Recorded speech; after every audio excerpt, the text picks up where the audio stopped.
Colossians chapter 2, verse 6 to 7. So, Colossians, kung namoy mga Bible, much better na inyong ma-open ang Colossians chapter 2, verse 6 to 7. Colossians 2, 6 to 7. Gingon dira, so then, just as you received Christ Jesus as Lord. Ako pangutana, gidawat ba nimo si Jesus Christ as imong Ginoo? Amen. So para ni sa imo, continue to live your lives in Him. Hala, walay ming amen. Kamu ba ning mga mindawat ni Kristo isip yang Ginoo? Okay, kamu man. Ang reminder diri, continue to and overflowing with thankfulness. Amen? Puno o pagpasalamat. So, kaning Colossians chapter 2, kung mag-quarter context, ang nahitabo magod ani, na ay mga kanang individual or na ay mga nag-share ba or nag-preach. Diri sa mga taga-Colossians.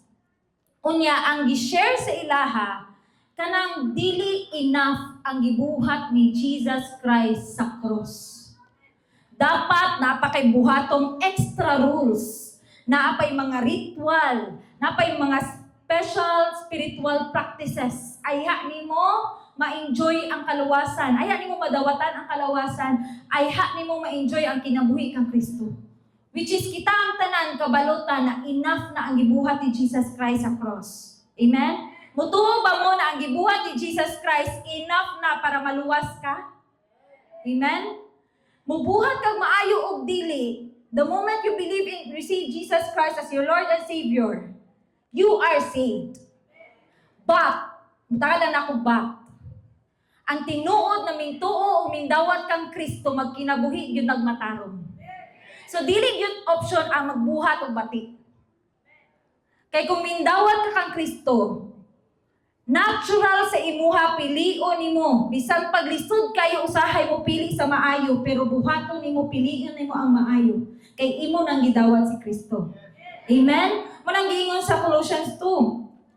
So gi-remind ta sa kani sa Paul nag-remind siya sa mga Colossians na inani na nay mga mag-preach sa inyo ha na dili enough, pero we know that He is enough. Muna ingon siya sa Colossians 2:8. See to it that no one takes you captive. Walay mo, sa ito pa, kidnapon ka. Imong huna-huna, i-prison imong mind through hollow and deceptive philosophy or mga tinudluan, which depends on human tradition and elemental spiritual forces of this world rather than on Christ. Amen? Daghan kay tinuuhan diri sa kalibutan na usahay ang atong tinuuhan mas kusog pa sa gibuhat ni Jesus Christ. Tinuod dili. Diba? Daghan kayo. Bisan pag dili ko mo mention kabalo mo sa mga tinuuhan na pagbuhaton ako ni mawala akong kaluwasan. No, so dili. Gi-undermine nato ang gibuhat ni Jesus Christ. Gi-underestimate nato ang gibuhat ni Jesus Christ sa cross. Pero nga naman, bisan tuod magtutuo na. Makapangutana ba mo ani? Bisan magtutuo, mag-doubt gihapon sa kalawasan na ilang nadawatan. Mag-question gihapon. Unsay mga posible na rason nga no mag-question ang tawo na naluwas na ba siya or wala? Tungod sa guilt, nakasala na pug ko, nasayop na pug ko. So daghan kaayog mga factors. No? Pero actually, ang main reason nga no mo question ta kung luwas ba jud ta or dili, it's because we never fully understood what Jesus did on the cross. Kay kung nakasabot ka unsay gibuhat ni Jesus sa cross, inay mo tapan nakasabot ba ka sa gibuhat ni Jesus sa cross? Man, wala ko nakakita interaction. Bahalag hayag diri ha, pero wala gyud interaction diri sa akong atubangan. Lingi-lingi po sa inyong wala. Tuo, ignay yung tapad. Nakasabot ba ka sa gibuhat ni Kristo sa cross? So, posible, isa sa rason, wala jud ta nakasabot. Kabalo lang ta na namatay siya sa cross. o nabanhaw siya. Pero wala gyud nato nakuha ang core message sa iyahang sacrifice sa cross. So importante kaayo na makabaluta, balikan gyud nato kay ngano na ato ng balikan kay sa Colossians 2 ang ingon dira kung naa kang Kristo, magkinabuhi ka kang Kristo, di mapuno ka pagpasalamat. Nya maglisod man ka kinabuhi diha kang Kristo kung wa jud ka kasabot unsa po iyang gibuhat para nimo. So atong sabton unsa gibuhat ni Jesus Christ ako Tingnan mo ikaw galingon andam nako. Oh, wala jud. Andam nako. Makabalo o makasabot o dawaton ang gibuhat ni Kristo sa cross. Amen? Wala ko nag-inform diri. Wala ko plano mag-inform ninyo. Kay natay mga kanya-kanyang Biblia, mabasa na ninyo. Pero ang desire, o akong pag-ampo karon na imong madawatan, imong ma-experience, unsay gibuhat ni Kristo sa cross. Amen? So, atong balikan, unsa ginahitabo sa cross? What happened at the cross? Kung atong balikan sa Isaiah 53, katong propesiya sa pag-abot sa Misaya, o unsay mahitabo sa iha, ang ingon dira, He was despised and rejected. Jesus Christ, para mas masabtan na to, Jesus was despised and rejected, a man of sorrows, acquainted with deepest grief. We turned our backs on Him. Kinsa daw? Kitang tanan. Gitalikdan nato si Jesus and look the other way. He was despised and we did not care. Wa tay pakialam sa gibuhat ni Jesus Christ. Sa iyang sakripisyo sa cross. Yet, kung buot huna-hunaon, katong gibuhat ni Jesus sa cross, it was our weakness that He carried. It was our sorrows that weighed Him down. Tung galisod siya og aswat sa cross, galisod siya abot dito sa kuan katong asa siya ilansang. Actually, dapat atuan man to. Naglisod siya ato, pero gipas-an niya, dili iyang sala, atong sala. Atong mga sorrows, atong mga weaknesses. And we thought, His troubles were a punishment from God, a punishment for His own sins. Diba, gignan siya, ingon ka, anak ka sa Ginoo, dapat i-build mo ang temple, daghan tig accusations at ang time ni Jesus. But He was pierced. Remember, ang reason sa naitabo sa cross, He was pierced for our rebellion, crushed for our sins, beaten so we could be whole, whipped so we could be healed. Amen? Unsa daw? He was pierced for our rebellion, beaten para ma-whole, and whipped. Balikon ako ni pag-usab, 40 minus 1 times 2 ka round. 40 minus 1 ang traditional whipping sa mga Roman na punishment sa mga kriminal. So 39. Gikaduhaan pa yun si Jesus. So duha ka round sa tag 39 ka whip. O according to studies, 5 pa lang kita ng bukog. So imagine the sacrifice sa gibuhat ni Jesus sa cross. Dili nimo ma-imagine na. Kaya ito maingon ka na, Lord, dapat ako maunti ilansang sa cross. Pero kung tunan bitaw gyud mo ang science sa ilang study sa crucifixion, mo dili jud ka kaingon na ako dapat ilansang diha. Ang imo ra gyud ingon, salamat Lord kay dili ako. Kay kung ako to, dili ka ka-survive isa ka oras. Patay gyud ta diretso. Dayon, according to study, naiisa dito na kanang naiupat ka pains na giagian si Jesus all at once during crucifixion. Isa dito is kanang electric shock. So, sa mga GCS, nabay mga GCS dire? Ako, CS man ko. After sa operation, naanay ka ng shaking na dili mo makontrol. Although wala kay mabating na pain, kay naman ko anesthesia. Pero medyo makahatag siya fear. Kung kanus aman ni mahuman. Imagine na isa ka oras ko ga-shake. Pero kang Jesus, nahitabo na ang dira na time. Plus, ang katong pain sa iyahang wrist sa paglansang sa cross, diri. Nag-sign to, ay naghatag tog signal towards his body, towards all parts of his body, to the point na dili na niya ma-identify asa ang sakit. O isa sa pain na giagian ni Jesus, naglisod siya ginhawa during sa crucifixion. Murag ka na bitang gituok, kisa may nakasulay na gituok diri.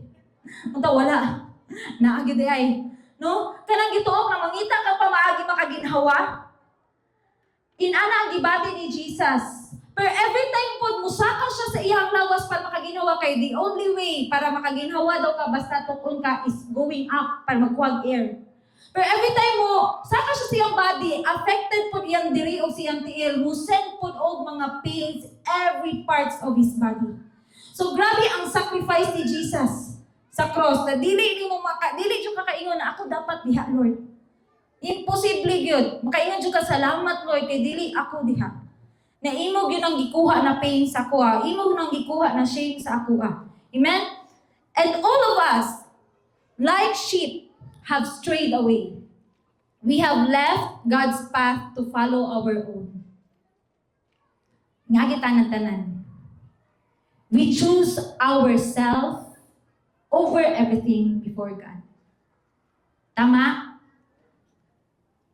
We always let God do the waiting. Permi na lang ang Ginoo ang magulat nato. O mo adjust para nato. Kay Lord na apakoy ako ang mga kailangan pang buhaton. No? So, but this time, kabalo ang Ginoo na mo natong buhaton. But He stayed. He laid His life for us, for all of our sins. Muna yung gibuhat sa imuha o sa ako. So, mayon ka na, sayon, dili sayon, no? Ang gibuhat siya ni Jesus sa cross. I hope nasabtanin mo na grabe ang sakripisyo na gibuhat ni Jesus sa cross. Nice saying, actually ako rin gabuhatan ni, patabang bong sa minindot ani pagka-construct, pero I heard this many times. Gingon diri, a gift, kisay kasulay og regalo. Kisay nakasulay hatag sa regalo. Kinsay nakasulay og dawat og regalo. Kinsay excited makadawat og regalo karong Pasko. Karong New Year. Ang wala ka amen Lord, bahala na ka. So, no kita tanan, wala jud isa diri matigulang, mabata, ganahan jud og regalo. Di ba? Pero kabalo ba mo that a gift feels small or less value? Kaya ito pamati nimo, bisa pag unsa ka mahal ana na gift, barot na gift or unsa pa. Pero magdepende yun na siya sa perspective sa receiver. Pero kabalo ba mo na ang gift, ang iyahang value, dili tungod sa iyang kamahal, dili po tungod sa iyang kabarato. A gift feels small and less valued until you recognize what it cost the giver to give it. Dili nimo ma-appreciate ang regalo unless mabalaan nimo giunsa pag-andam, giunsa pag-prepare ang imong regalo. Nami statement always sa girls, it's the thought that counts. Bahala ang pagtagaan ko nimo bulak nagpinudyot dira sa daplin sa suba. Pero kay tungod kay nakahinumdum ka na anniversary nato, nakahinumdum ka na birthday nako, or just an ordinary day, just like to surprise your woman. Kabalo mo, dili ang bulak na nakapalipay sa iya, ang thought. Naning adto pa gyud siya suba para kuhaan ko bulak. Check na pud ka na suba, no? Pero salamat ala na effort. Kay ang thought gyud, importante gyud kay ang thought sa paghatag. So ikaw, nakasulay matatanan o give. Di ba mo hatag tag regalo, especially sa atong mga gusto. Ato ginahuna-hunahon. Ginaplanuhan nato, ginagastuan. Inana ta mag-prepare og gift. So, ang gift magdepende ra gyud na sa pag-appreciate sa receiver. A receiver can only appreciate the gift and its worth until he knew kung unsa gyud worth ana na gift. So, and we know that our salvation is a gift from God. Amen? Kabalo ba tantanan ana? Na ang imong kaluwasan regalo. O kung regalo siya, haguan dili. Dili. Kay regalo man. So isip gihatagan. Unsay first reaction sa hatagag regalo? Salamat, uy. Dili, di ba? Palalagsar yun ang hatagag regalo na gamugot. Most of the time, mautrog yun ang countenance. Bahala pag dili kay siya showy or affectionate na person, malipay yun na siya, ma-change yun na yung aura. Ay ko na, dili maguganahan, ani, gakalas-kalas, roman ka o kwarta. Kana, mababayi. Taga-bulak. Nanapalit mo ka, ani, bugas na lang unta. Pero dili mabuyan ang bulak. Gahawaga, sana, gabit-bit sa bulak. Asag-asa, picture dito, post sa Instagram, di ba? Di ba, Floor? No? Ay, di na ito, Jollibee, de ito. Sakto ba ko yung? So, di ba? Naay something sa gift na mas ma-appreciate ni mo kung kabalo ka kung kisay gaandam, kung say gaandam. And the salvation that you have right now, it's a gift. Not earned by human strength. It's a sacrifice done by Jesus at the cross. O giunsa niya paghatag ang kaluwasan? Katong share ganina. He laid His life for you and for me. He went through the hardest pain, physical pain, para ihatag ang kaluwasan. And in fact, according to science, ang crucifixion is one of the most painful and medically brutal execution methods ever used. Ngano? Kay kung, di ba, kung lethal injection, patay man diretso. Wala na suffering. Pusilong ka, nasiguro ka dyan, pero patay diretso. Wala na suffering. Kaayo. Pero of course, nagyapon. Pero ang crucifixion, ang goal niya, end goal niya ang mamatay ka. Pero ang iyang main reason is to prolong your agony. To prolong your suffering. Ang muna gibuhat ni Jesus Christ sa cross. He endured a lot of time. I think 6 hours to be exact. Matulog mga pastor, back up diri. No? Sa alat na pain.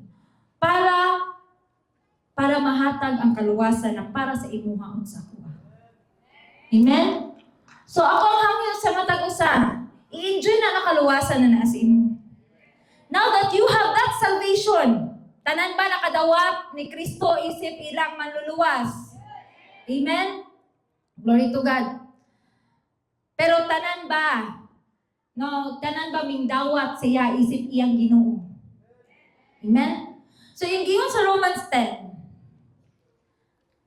ang kaluwasan, madawatan nimo, di ba sa ugingan ganina, dili tungod sa imo ang hago.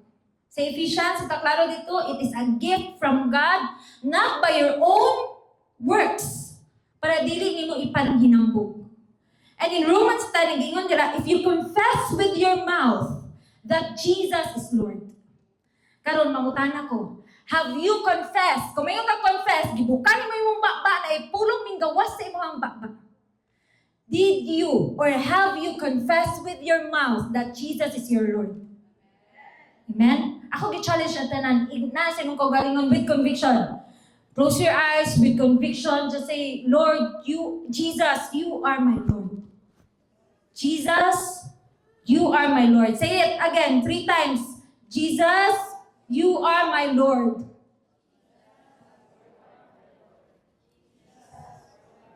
Amen? That's confession. You open your mouth. You declare it with your mouth. And believe in your heart. As you confess that Jesus is your Lord, you believe it in your heart that God raised Him from the dead. Then you will be saved. Ang imong kaluwasan, kung buto na unahon, gamay ra kay kag trabaho. Gamay ra kay kag trabaho. Bukay mong bakba, tuuhan nimo na siya imo manluluwas at imo Ginoo. Tuuhan sa tibok imong kasing-kasing na labanhaw siya para nimo. Amen? So, kung balik ka na to Colossians 2, now, kay gidawat naman mo si Jesus Christ as your Lord and Savior, balikan ako, isip, mga magtotoo, isip sa, deklara na, ako ang naging Ginoo. No? You are now my Lord, Jesus. And kabalo mo sa contextual or kung lang tao na itong sobre sa Israel, kung ingon sila Lord, that is master. Then sa ilaha, ang master dako kay na sila authority over your life. Sila gyud magbuot sa imong kinabuhi, to be exact. So when you say that Jesus is your Lord, you're allowing Jesus to be master of every areas of your life. Pangutana, willing ba ka? Dili willing. Pangutana, ready ba ka? Pangutana dahil mong tapad di, especially ka na makita na ko, higda naghinay. Ready ba ka? Ready? Ready ba ka na siya'y mahimong Ginoo sa tanan nimong areas mong kinabuhi? Are you willing are you willing to have Jesus as Lord sa inyong finances? Are you willing and ready to make Jesus Lord sa inyong relationship? Sa imong kinabuhi? Naghinay. Sa imong desisyon sa kinabuhi? Amen? Pero, tagaan na tamog kuhan ha, tinud-anay magyuni ako Sa'yo, Robbie, akayo mingon og amen. Diba? Sa'yo kay na. Especially, kung dili jud po ka mo commit sa imong giingon. Kanang walay kabugaton ang pulong na magawa sa imong baba. I pray na as you say, Jesus is Lord, there is power, conviction, and authority in it.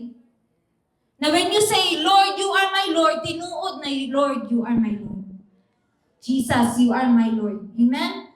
Muna karon, as you accept Jesus as your Lord and Savior, una, umana naman tag-confess. Diba? Igamit na nato ang authority. Karon na atay buhaton. Okay? Na atay action sa ato ang confession. Na atay buhaton sa atong giingon. Muna yung giingon na, a love is just a word until it is put in action. A confession made by your mouth is just a confession until there is obedience in it. Then what's say obedience? Following ani? First, you must continue to follow Him. Nawala na tanan. You must continue to follow Him. Dagan kay pamagi to follow Him. For one thing, is by serving. Ako pautan na, are you serving? Lahi ang mag-worship sa mga lagat. Everyone can worship, but not all can serve. And it's a decision to make. And I hope you find it in your heart to follow Him. Natay Dokimos discipleship, you can start your journey there. Now, Lord, gusto ko mo follow, pero wadyo ko kabalo, asa magsugod na ay mga people willing enough to guide you. Kanina mga individual, ako pa ipaklaro, pasalamat na pasalamat sa tanang Dokimos leaders and care group leaders for all your sacrifices. Kusa nilang kwarta, busy kay ang schedule, pero mapangitaan jud pamaagi ang ilahang mga Dokimos na mga disciples, ilang mga care group na mga disciples. Pangitaan jud pamaagi para matabangan lang yun ang matag-usa na mo grow spiritually. So thank you so much, Ana. So sa mga gadwa-dwa, wapachot kasabot o si buhaton, we have Dokimos discipleship. Amen? Reach out to your leaders, pastors, and sa tanang Dokimos leader na imong nabalaan or care group leader. Next, let your roots grow down into Him. Karon na nakabalo na ka that He is your Lord, He is your Savior, and through Jesus Christ's sacrifice on the cross, nung naluwas ka, ato pag yun ang paugatan. Pasabot, strong pag yun ato na nagpagtuo. No? Baruganan. So continue hearing and hearing the Word of God. And let your lives be built on Him. Then, manirin mo resulta, your faith will grow strong in the truth you were taught. And you will, ano daw? Overflow with thankfulness. So kung wala pa ka sa era na grabe ka pasalamaton, naapa ka sa steps sa yung continue in following Him, or di pa siguro kay taina naka-committed, walay area to grow. But we have all the opportunities here. And dagan kay willing to help you grow. Accordingly, I believe, halos ta ng pastor na share na ni. Ang giingon sa science, ang imong mind, dili na siya ka-entertain og duha ka butang all at once. Unsa ni na duha ka butang? Una, anxiousness, kabalaka. Ikaduha, pagpasalamat. Dili pwede magdungan si anxiety o si thankfulness sa mind. According to science. It's either you're thankful or you're full of worries. So kung imong basigi na lang tanan kabalaka, might as well change to being grateful. Think of the things you are grateful for. Kung sige na kang yaw-yaw sa tanang butang sa imong kinabuhi, wala na lamig ni mga kinabuhi, unsa naman yung desisyon sa itong kinabuhi, na unsa naman ta diring napita. Kung inana na taras, dagan sa imong inistoryahan, pause for a moment and remind yourself of all the good things that God has done to your life and be grateful. Amen? So, importante kayo that we will continue to follow Him and root our faith in Him and build our life in Him. Amen? Kay kanita na mo, resulta yun siya sa mapasalamato na kasing-kasing. Amen? So, actually, pahumanin ako.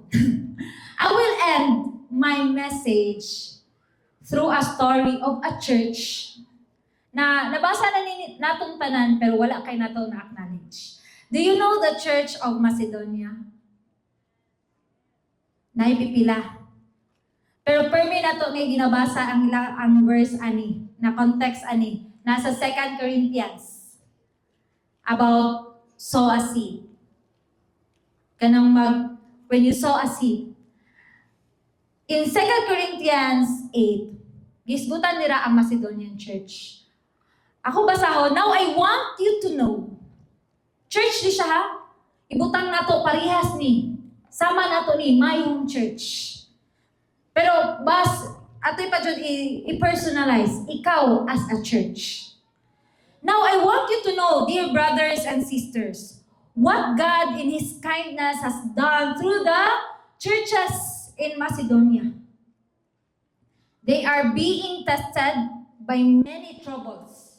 And they are very poor. But they are also filled with abundant joy, which has overflowed in rich generosity. Amen? They gave as much as they could afford and even more, simply because they wanted to. Ganahan dyan sila mutabang. They even asked and begged. Muna ko gingon, pagbasa na ko, Lord, sana all. Nanay mo beg sa mga napas, kami na lang ana, kami mo support ani na ministry, kami mo bayad sa kuryente, kami mo bayad sa kuan. Pas mo tabang migbatan on na faithful kay dira sa pagpangalagad sa Ginoo. How I wish na ay mana. Pas kanang, di ba naatay mission pas, naatay pagpakaon dito, naatay mga krusada pas gusto ko mutabang dira pas ayaw jud ko pugni kay dili gyud ni mapugnan ako kasing-kasing. Inani ang Macedonian. Dili sila mapugnan. And remember, they are challenged, they are troubled, and they are very poor. So dili mo kaingon na may man si Pastor LC kay dato man siya makatawang yun siya pisag pila yang gusto. This church challenged in all areas, very poor, but their heart and joy to give and to help na. So, say point, it's not about your status. Pobre ka, dato ka, nakikapasidad o wala. It's the abundance of your heart. The generosity. Pero kabalo mo nga nun, abot na sila kasing-kasing. Next, and they did more than we hoped for. Minglabaw pag yun, exceed pag yun sila sa expectation. So grabe na generosity. Nag-expect sila na kanila'y matabang, 10,000 lang siguro. Ay, buta to, 1,000 lang, kaya medyo apiki-bigyan ang panahon.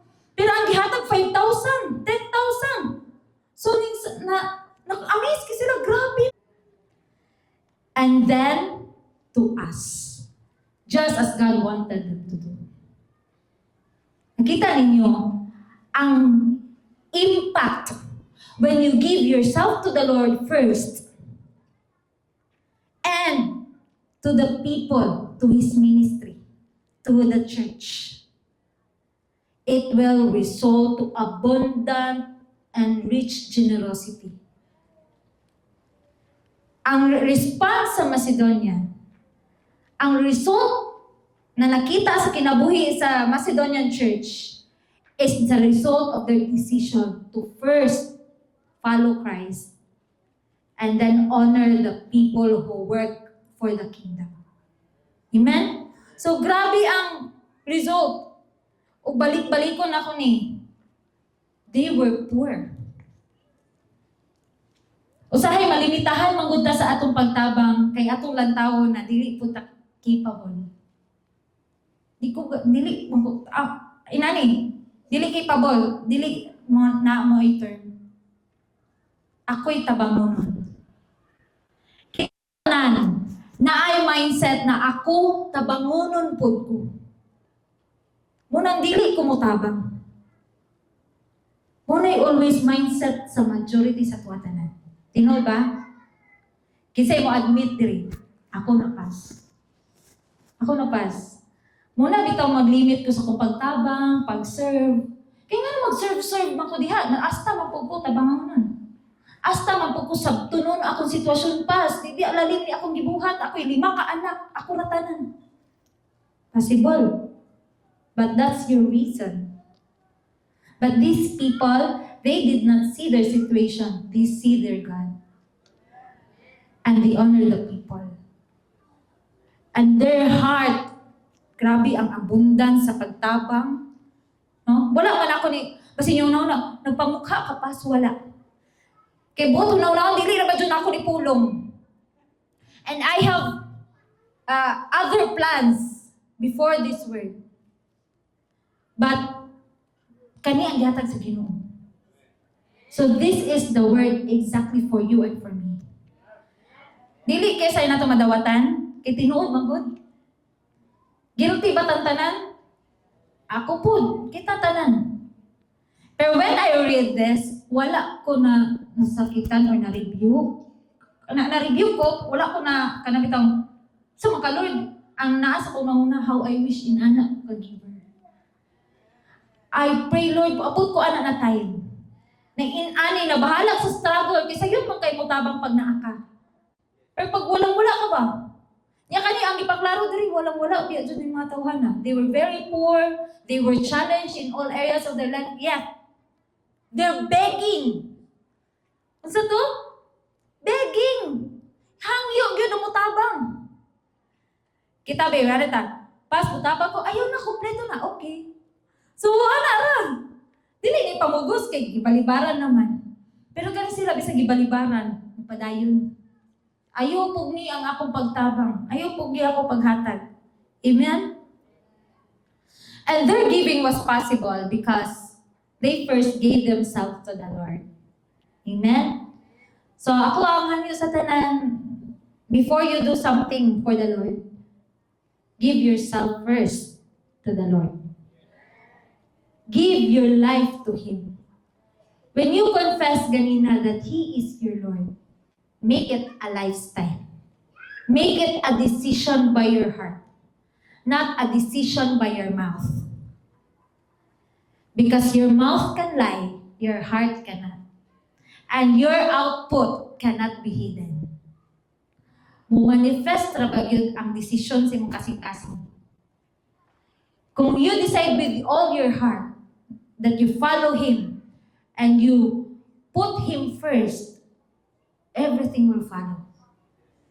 Mo manifest, mo question kang kadawat kag pangutana. What makes you stronger?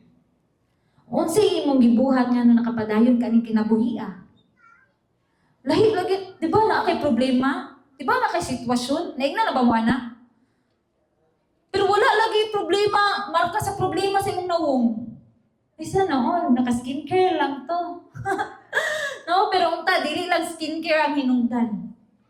But because it's the abundance of the response of your heart. Amen? That to follow Him. And giving, ano nagisgot na giving? Because giving is part of Christian growth. And giving is an act of thanksgiving. An act sa pagpasalamat.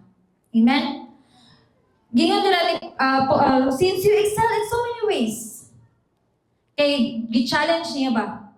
Kay inani ang heart sa mga Macedonian, latawag taga Macedonian, inani si ilang sitwasyon, pero grabe ilang pagpasalamat.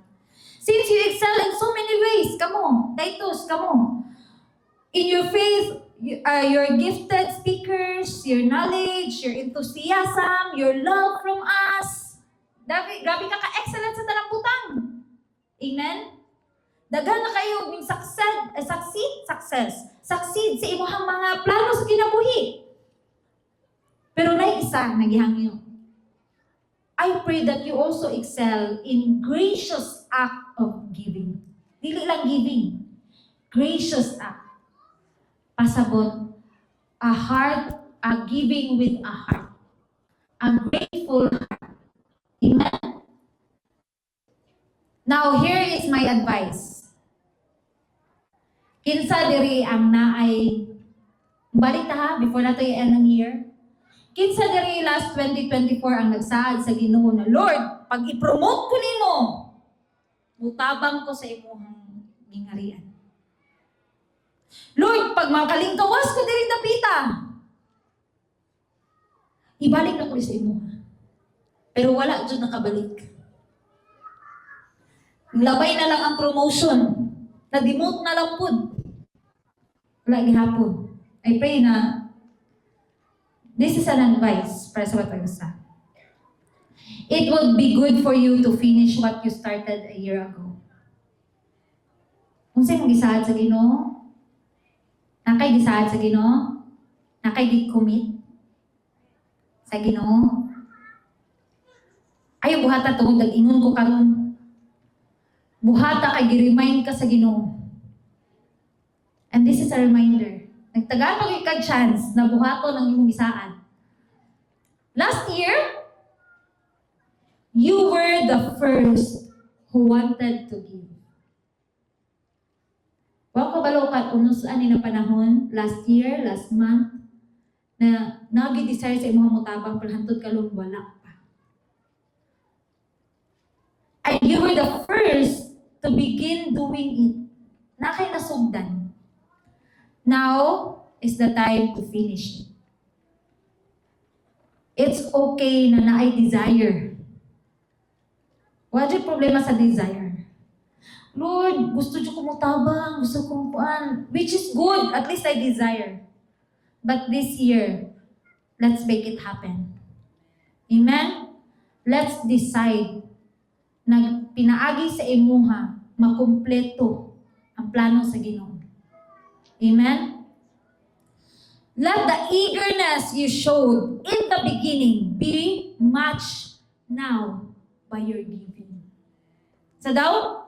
Katong kadasig nimo ang drive nimo no Lord, mutabang ko Lord, mangalagad ko katong first time na nakaila ka sa Ginoo, then decide jud ka na Lord, ako kinabuhi, ihatag ako sa imuha. Balikan ta to na mga panahon. Pero this time, dili lang nato balikan. Let's match it by our giving. Sa man giving? Kani, specifically kani financial na yun eh. Pero, possible na amoy mga unfinished business sa Ginoo. Probably you have a call that you left for something and you did not finish it with the Lord. Probably you have a plan with the Lord that you left the Lord in the middle of the road. Probably God has a plan na iyang gisulti sa imuha. But you choose not to follow. I do not know. But one thing I know today, at this point, is God is giving you all the opportunities to put it into fulfillment. Let's complete what we have not finished with the Lord. If you are called, respond and obey. Ayaw lang, itawlo nyo, gitawag juday kunin mo. Di pag human diri, wala na, human naman ang wali. Let's have to act on it. Let's put action in every plans we started with the Lord. Amen? Nahilom laging tanan. Galibog ko kung nadawat ba ninyo? Nag-uol ba mo? Nag-consumption ba mo? But, wala But I tell you, this is a message from the Lord. This is not mine from the very start. And ikaw na naakaroon, you're exactly the right person that God wants to receive this message. So, I pray there are responses coming in and out. I pray that every plan started will move in the Lord and will be put into completion. Amen? And in your giving, ipaklaro diri, give in proportion to what you have. Ina ka na, ka-generous ito, Ginoo. Ay, paghatag na sobra-sobra sa imong kaya. Pero if you have the desire, Lord, gusto siya ako all out. So be it. Pero ang Ginoo, very generous. He still considers your capacity, our capacity. Amen? And whatever you give is acceptable if you give it eagerly. Amen? So, this point, I pray now that God has been touching your hearts, personally talking with you. Kay ako po, I receive the word. As I speak, I also receive the message that He has for me. And I pray na dili na lang realization tanan. Na nagi-actualization sa tanan akong na-realize. Na kay na-realize karon, amen? Ma-realization kaya po na ako, dili na nimo buhatag action. Do something. Give it to the Lord. Honor God. Since you have been raised with Christ, set your heart on things above. Amen? Where Christ is seated at the right hand of God. Una, your hearts on things above.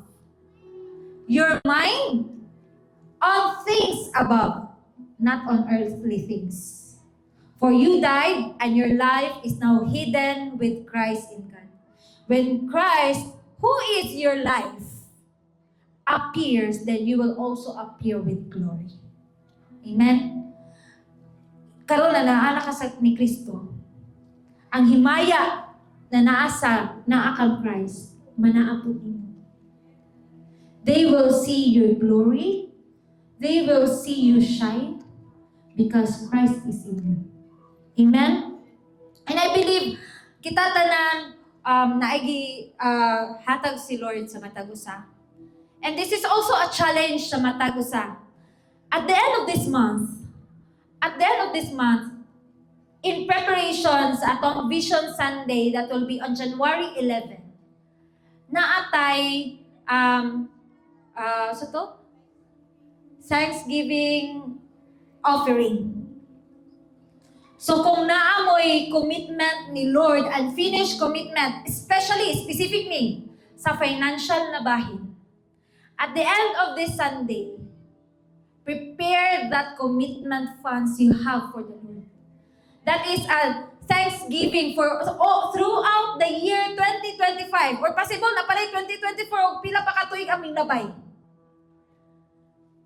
This last Sunday, bring that money as a thanksgiving offering to the Lord. Amen? God will bless your heart. And rest assured, the people here will handle it for the glory of God. Amen? Ayaw na ako'y ay impapap ko sa kumain, kanang thought na, gamiton man na nila personal. No. Ang mga pastors diri, wala ni mga sweldo, volunteer, staff, wala gidawat bisan piso. Amen? Man na padulong tanan. Padulong diri tanan na kita tanan mag-enjoy diha sa presensya sa Ginoo. Kanay mong gilingkuran, gibariyan na. Kani tanan, salamat sa Ginoo kay naay mga sponsors ni J-Pro, uban pa. Salamat taan. But this is their Thanksgiving offering. Every Sunday na yung ginabuhat. But specific ta this Sunday, last Sunday of the month. Thanksgiving offering. Bring whatever or unsa finances or naamoy mga first fruit or mga bunga sa inyong mga tanom o uban pa na gusto niyo dalon. But of course, we highly appreciate kung Thanksgiving offering financially. Amen? Dalaan na ninyo last Sunday of the month. Amen? Okay ba tana? Nakuha na to? Ngano inyong dalon? Dili tungod kay naatay activity last Sunday. But because that's your Thanksgiving, you will bring that to the Lord. You will give it to the Lord. Amen? So, as chosen people, clothe yourself with compassion, kindness, humility, gentleness, and patience. Bear with each other and forgive one another. Amen? So, and lastly, in Colossians 3, and whatever you do, kanang imong plano karon, kanang imong action plan before the Lord, whatever you do, whether in word or deed, do it all in the name of the Lord Jesus, giving thanks to God the Father through Him. Amen?